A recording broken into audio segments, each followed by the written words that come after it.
Magbabalik si Gonfreak sa kwento para sumunod sa Dark Continent. Yan ang pangyayaring nakikita ko na maaaring maganap sa mga susunod na parte ng Hunter x Hunter. Nasabi ko ito dahil sa maraming ebidensyang ipinakita ng istorya, mga pruwebang inihanda o nilikha na ni Togashi sa kwento noon pa man. Iisa-isahin ko ang mga ebidensya ng pagbabalik ni Gon at magbibigay ako ng ilang mga kaganapang posibleng mangyari sa pagpapatuloy ng kwento ng ating bida. Huli nating nakita si Gonfreak sa chapter 345, kung saan sinabi niya sa kanyang ama na si Jingfreak ang pagkawala ng kakayahan niya sa paggamit ng Nen. Sinabi ni Jing na sigurado siyang meron pa ring Nen ang kanyang anak, subalit bumalik lamang ang bata sa pagiging normal na tao. Pinaliwanag ni Jing na dahil sa ginamit ni Gon ang lahat ng kanyang Nen, maging ang kapangyarihang makukuha niya pa lamang sa inaharap bilang kondisyon para magawa ang kanyang panata at matalo si Pitu, nagresulta ito ng pagkawala ng kanyang kapangyarihan. Pinayuhan ni Jing ang kanyang anak na gamitin ng pangyayari bilang pagkakataon upang makapagdesisyon kung ano ang gusto niyang gawin mula ngayon. Ibig sabihin, maaaring piliin ni Gon na mabuhay bilang normal na bata o gisingin muli ang kanyang kakayahan para ipagpatuloy ang pagiging hunter. Dala-dala ang bagong layunin. Sa ngayon, pinili ni Gon ang pananatili sa Whale Island. Kasama niya ang kanyang lola at tiya Mito. Masaya siya sa paggawa ng mga pangkaraniwang bagay kagaya ng pagtitiklop ng damit, pagluluto at paghuhugas ng pinggan. At dahil nga balik siya sa pagiging normal na bata, tutok ngayon si Gon sa pag-aaral at pagsasagot ng kanyang mga modules. Ang buhay ni Gon bilang isang pangkaraniwang tao, ang paghihiwalay nila ng kanyang matalik na kaibigang si Killua, at ang pagtatapos ng layunin ni Gon na makita ang kanyang ama na si Jing ay ilan sa mga detalye sa istorya na magpapaniwala sa ating nagwakas na ang kanyang parte sa kwento. Ganun pa man, kung ating sisiyasatin ng maigi ang buong istorya, makikita natin na may niluluto si Togashing pangyayari na makakapagpabalik kay Gon sa kwento.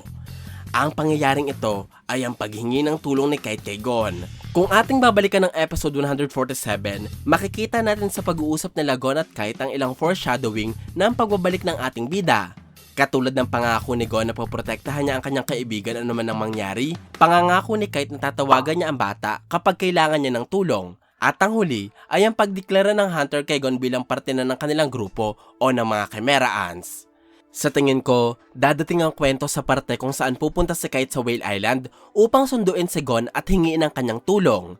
Malalaman ni Kite na nawala ang kakayahan ni Gon sa paggamit ng Nen, kaya tutulungan niya itong mabuksan muli ang kanyang aura nodes sa pamamagitan ng Nen initiation. Magagawa muli ni Gon na magamit ng kanyang kapangyarihan at sasama siya sa kanyang kaibigan para tapusin ang isang mahalagang misyon. Ang misyong ito ay maaaring ang pagpigil sa paghahari ni Gyro sa bagong hukbo ng mga Chimera Ants. Kung hindi kayo pamilyar sa kanya, si Gyro ang nagtatag at ang dating hari ng NGL. Subalit, matapos dumating ang lahi ng mga Chimera Ants sa lugar, napaslang siya ng mga halimaw, nakain ng Chimera Ant Queen at nabuhay muli bilang isang bagong nilalang.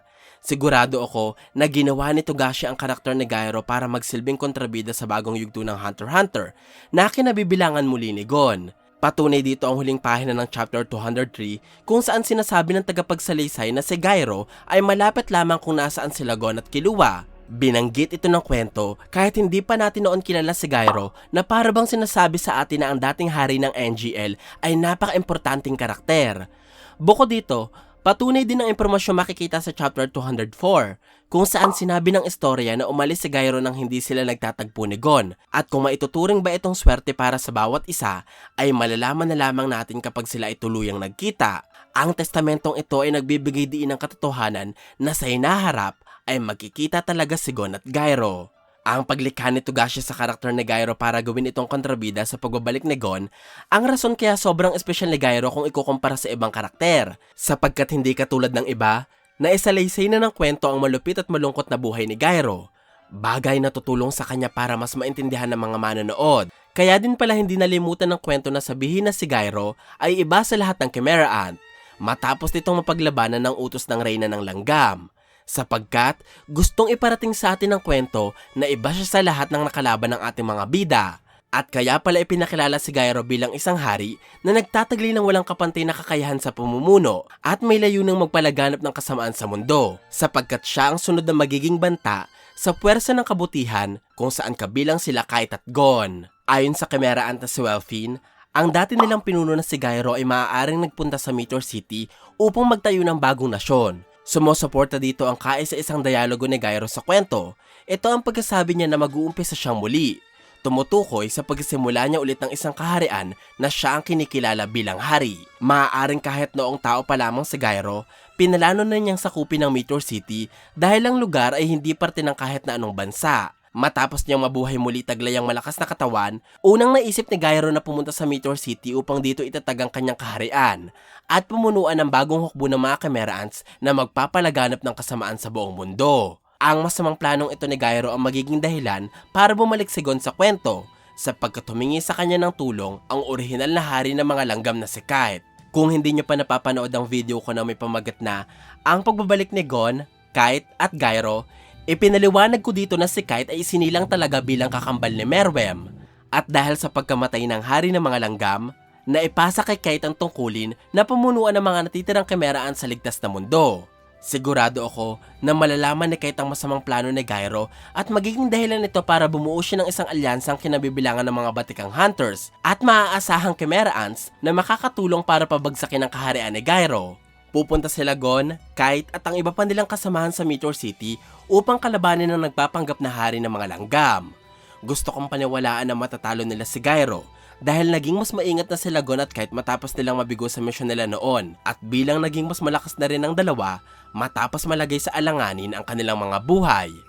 Maaaring sa pagtatapos ng laban ng dalawang hari ng langgam, malalaman ni Kite na may mas malaki pang hukbo at mas malalakas pang Chimera Ants na wala sa lugar.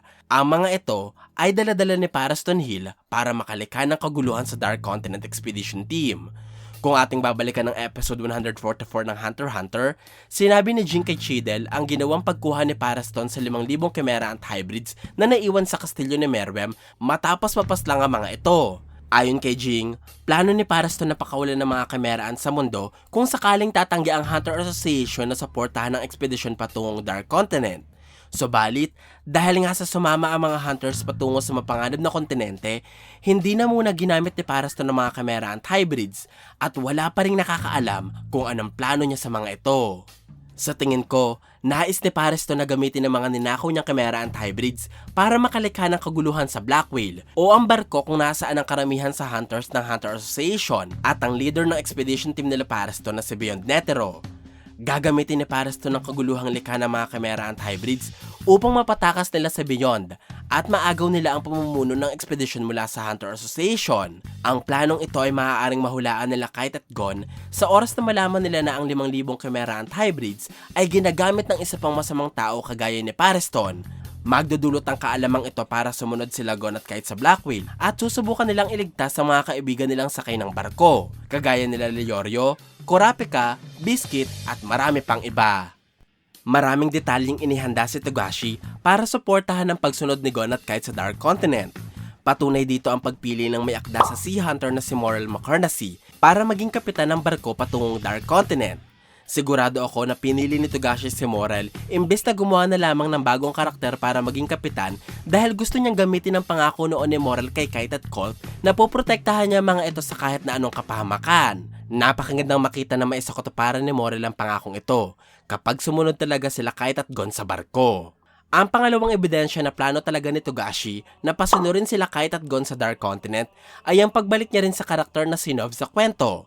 Kung ating maaalala, si Nov ay may Nen ability na nagpapahintulot sa kanyang maglagay ng portal sa iba't ibang lugar. Dahil sa pagiging espesyal ng kakayahan niyang ito, pinili si Nov ng Hunter Association para magdala ng mga kargamento mula sa ligtas na mundo patungong Black Whale. Sigurado ako na ang pagbibigay din ng kwento sa kanyang partisipasyon sa Dark Continent Arc ay nagpapahiwatig sa atin na si Nov ang magiging daan para makasunod agad sila Gon at Kite sa barko. Ang iba pang ebidensya ng plano ni Togashi na pasunurin sila Kite at Gon sa Dark Continent ay ang ideya na ang mga Chimera Ant hybrids ay nalikha ni Shia Poof para paglingkuran lamang ang kanilang hari.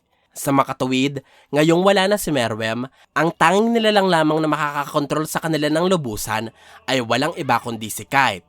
Dumadagdag ito sa importansya ng pagsunod ng Hunter sa Dark Continent.